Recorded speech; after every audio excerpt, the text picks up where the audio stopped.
Thanks for tuning in. I wanted to gather my thoughts on The Edge of Fate, and honestly, I hate to say it, but it's mid.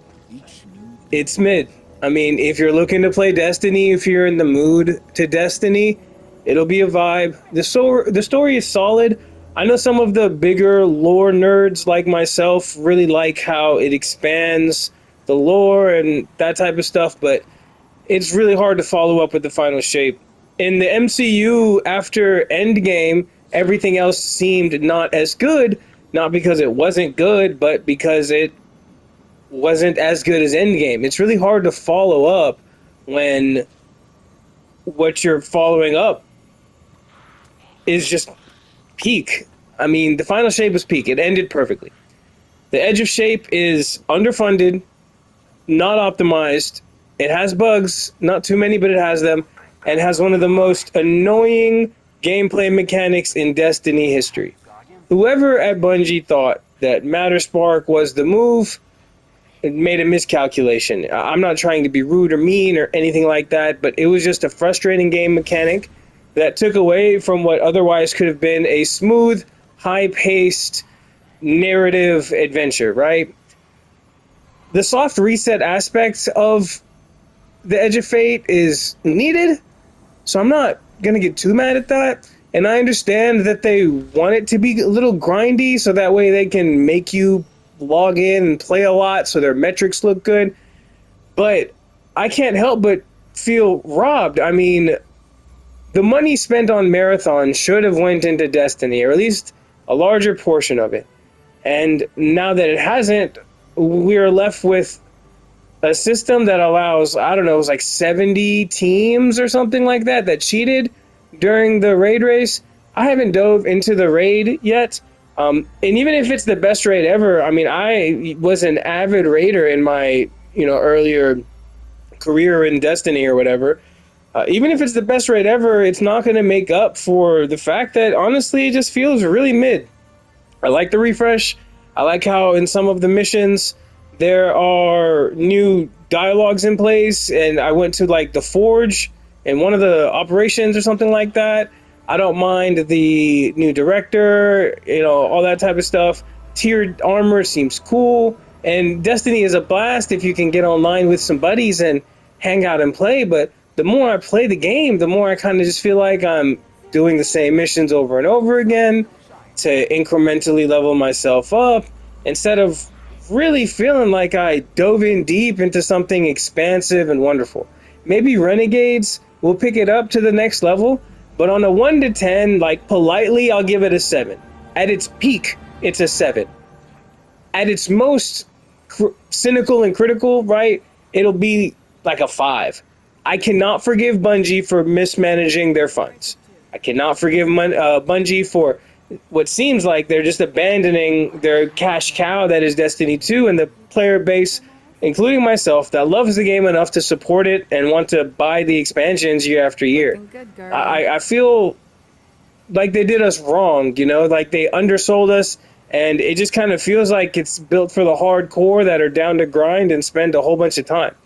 For those of us that grew up on Destiny and have been playing it for 10 years, time is scarce, and there's a lot of things competing for our attention nowadays in terms of entertainment and media, not just gaming, just media in general.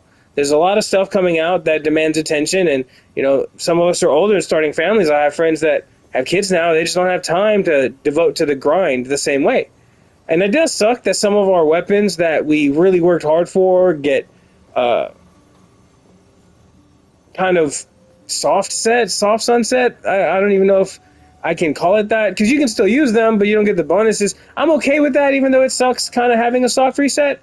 In many ways, it feels like Destiny 3. The new stats are kind of cool. I appreciate the fact that build crafting is different. I love the fact that they reworked a lot of exotics. I'm using the crest of Alpha Lupe for the first time in Lord knows how many years, so I'm happy with some of the changes for sure. Other changes seem a little lackluster. So unbiasedly, without giving into my disdain for Bungie currently, or at least Bungie leadership specifically, I would give it like a 7. It's passable. Maybe like a 6.9, because right under that 7 threshold. But given the climate everything that's going on and how you really, really feel about games like this, it could be as low as a 5. I hate saying that because the gameplay is fantastic. I mean, and I love how you can customize your character, emotes, and all that type of stuff, but it's still a microtransaction mess. Like, let's go to the store. Look at all this cool stuff that I'd have to spend money on to buy. Like, this is awesome. I would love this emote. I'm not trying to spend money on it, though. Right? There's so many cool things in the game, including, like, a Hadouken finisher that if it was spread out through the game and something that I could get as a drop for completing a mission, that'd be cool. But it just seems like they're pushing us to the microtransactions. They know this is a cash cow. They're making bad decisions. PvP is still a mess. There's cheaters everywhere. It's just a lot of negative, and I think we as a player base are kind of tired of it. It's very annoying. It's very difficult to put up with, and it's saddening knowing how much money was spent in another direction rather than being reinvested into Destiny. So my closing thoughts are, it's a vibe if you're in the mood to Destiny. If you're not in the mood to Destiny, you might jump in, do the campaign, and think about taking a break like I am right now. So I enjoyed my run through of it. Its peaks were nice, but nothing earth-shattering. But there's something about the repetitive monotony of this that feels a little more grindy than I like. One cool aspect of the grind is you can kind of do almost whatever now, based on my understanding of it. I wanted to go into Crucible some, but wasn't enticed enough, especially when you remember that it's basically filled with cheaters currently because of Bungie cutting staff. There's just a lot going on. You know, I appreciate the game. I love the game. The new shooting range is great. You know, I'm always going to love Destiny. We're all always going to love Destiny for us Destiny diehards, but I can't help but feel like in terms of an expansion, this is kind of mid. You know, for me, I rank expansions like Forsaken, the Witch Queen, the Final Shape, the Taken King, Rise of Iron. Like, those were fantastic for me personally. This seems like a notch below that. It doesn't even feel like a full expansion. Part of this kind of feels like an episode, and you get that feeling because, well, budget cuts, right? They let go of a bunch of people. They're putting money into Marathon, and Marathon is marathoning. I don't know how to even say that. It's just a tough pill to swallow. Like, I love the game. I want to love it even more, but their critic in me says this is anywhere between a 5 through a 7.